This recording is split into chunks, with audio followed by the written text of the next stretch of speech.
Hey, yo, what's going on, guys? We've got a brand new episode of Buy or Bust for you guys today. We're going to be talking about Elixir.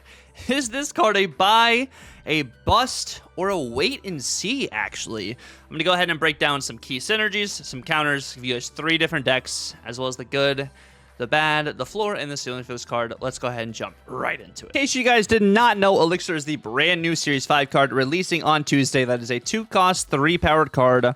On reveal, one of your cards destroyed last turn gets revived here. You can see the animation of this card on screen.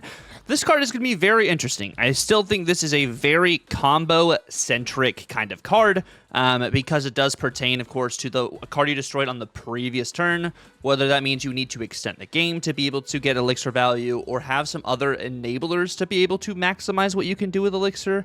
I think Curve is going to be a very interesting aspect when it comes to this card, and the kind of decks you're using right now, I think, are going to be a little bit more niche, a little bit more narrow, but I do think it will open up. With that in mind, let's go ahead and jump right into some of the key synergies for this card. So first and foremost, I am thinking a Black Panther. Why Black Panther, you might add? Because with Black Panther, you're normally going to be doing some like Black Panther Zola things, right? Whenever you Zola the Black Panther, that Black Panther you destroyed in order to Zola does get added to your destroy pile, which means you're able to play Elixir on the following turn to revive that Black Panther. Of course, will be a 10-powered Black Panther at that point, then turning into 20-powered because the on reveal will proc again for Black Panther. Kind of think of this as like a Phoenix Force in a sense, but a targeted turn later Phoenix Force, because Phoenix Force looks at your entire destroyed pile and then chooses a card. Elixir at least is a little bit more narrow in the sense where it's only cards you destroyed on the previous turn. With that in mind, I'm also thinking Nimrod, because what you're doing is you're playing Carnage, Venom onto a Nimrod. Of course, you do have to keep in mind the other cards you potentially destroyed on that lane being potential cards that can respawn. But if you've destroyed multiple Nimrods, let's say with the Carnage or with the Venom interaction as well, that does enable you to have a higher likelihood to be able to hit those Nimrods. But I think really when Kid Omega releases, which right now is a 2/2 activate, destroy the next card you play and gain that card's power, which Kid Omega is made by the same stuff, I believe, as Nimrod, which is why they're supposed to kind of synergize together, which would allow you to get some better Elixir value, which is really interesting when you come to these combo-style decks. I think Kid Omega, I think Dormammu, those are 2 of the main cards that come to mind. I want to talk about future cards that are going to work well with Elixir, which we don't have in the game just yet, which might make him find himself a little bit short or just a little bit on the worser side of cards this season. Just because if we look at the other just key counter cards as well, Cosmo is very relevant right now. And if you're playing Black Panther or you're playing some sort of Nimrod stuff, Cosmo's just going to be on the board and it's going to offset your combo. And you're not going to be able to do what you want to do because Cosmo exists. So in a lot of these instances, you're probably going to want to have priority before you run into your good old Elixir line on the following turn. Or maybe you're using Cosmo to protect some of your bigger cards after they've been already, you know, destroyed and stuff. So like it might be you have a Cosmo you play a little bit later after you've already done the Panther Zola. It's just going to be really interesting like right now because of how popular this card is, whether it's the Thanos list or even more importantly, there's also the small ball package that's using Cosmo right now. I'm using Cosmo currently in that list. You also have Darkhawk list using Cosmo. Ongoing list using Cosmo as the main tech. So like this card is very popular and just kind of really hinders what you're trying to do with Elixir because Elixir's an on reveal and most of the stuff when you're wanting to destroy something are on reveal abilities for destroying cards. The only card at the moment that's not really an on reveal destroy card is going to be Nico with its destroy function. Like you can play a Nico and then the following turn destroy a card. All the other ones really are just destroy cards. I mean, Negasonic's another one, but that doesn't help your side of the board. It only helps your opponent's side, or hinders your opponent's side, not helps. The next card I'm thinking of also is Juggernaut. You can Juggernaut your opponent's Elixir like before the Elixir comes out, so it may even just put the card they want to revive into a different lane than what would actually win them the game. And this card is incredibly popular right now. Like you're seeing this in Surfer, you're seeing this in the Small Ball, you're seeing it in Darkhawk. You're maybe not seeing it in Thanos because you don't really need it in Thanos, but another just very popular counter card at the moment. And then Alioth. If your opponent has priority, they can just Alioth your Elixir lane. Those are some of the main ones I was thinking of. Of course, Armor's another good one to be able just to offset you being able to destroy cards prior to playing the Elixir on the following turn. But with that in mind, let's talk about the good and the bad when it comes to this card. The good, of course, we're going to start off with, it is a resurrected target. So, like, it is a targeted resurrection because it is limited to cards you played on a previous turn. So you can kind of determine yourself what cards you're going to revive. Of course, there are other aspects of the game where your opponent can kind of hinder that, of course, but we'll talk about that with the bad. Also, you have to keep in mind there's high combo potential, so this is a combo-heavy card, so there's going to be instances where you totally pop off with this. You're going to be able to hit some cool clips, but I do think right now it's just super combo-heavy, so it's a little greedy at the moment.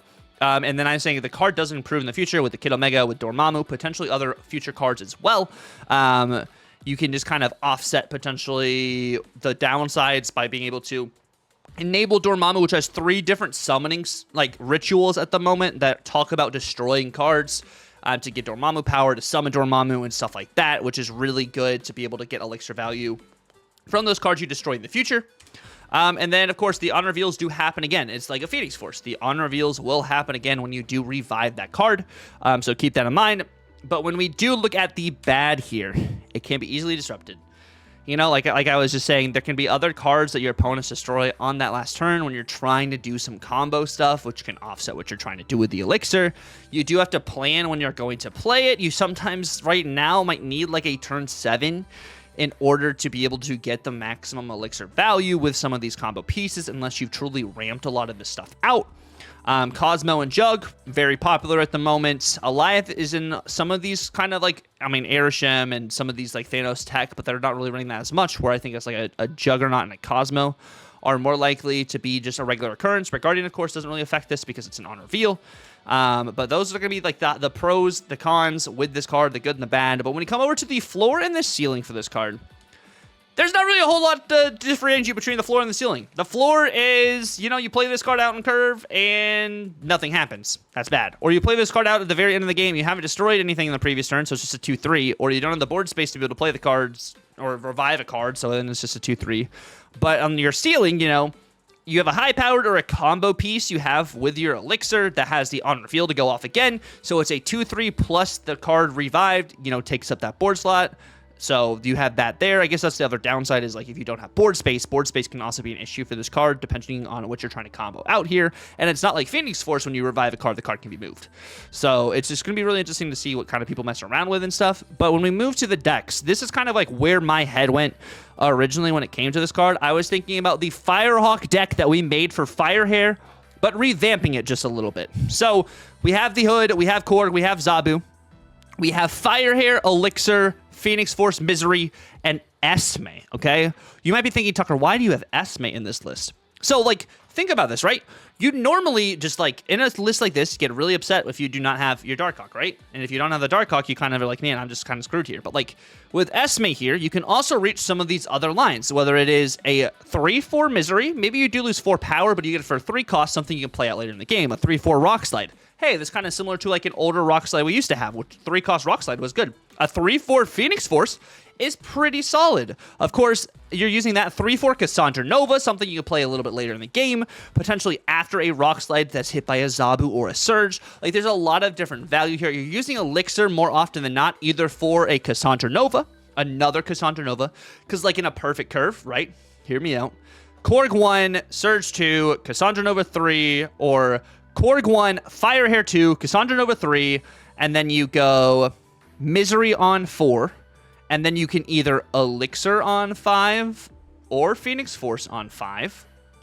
Maybe you want to have another Destroy card in here too instead of just the Misery. Maybe you want to do, instead of Esme, you want to do a Venom. Or maybe instead of like Surge, you want to do a Venom.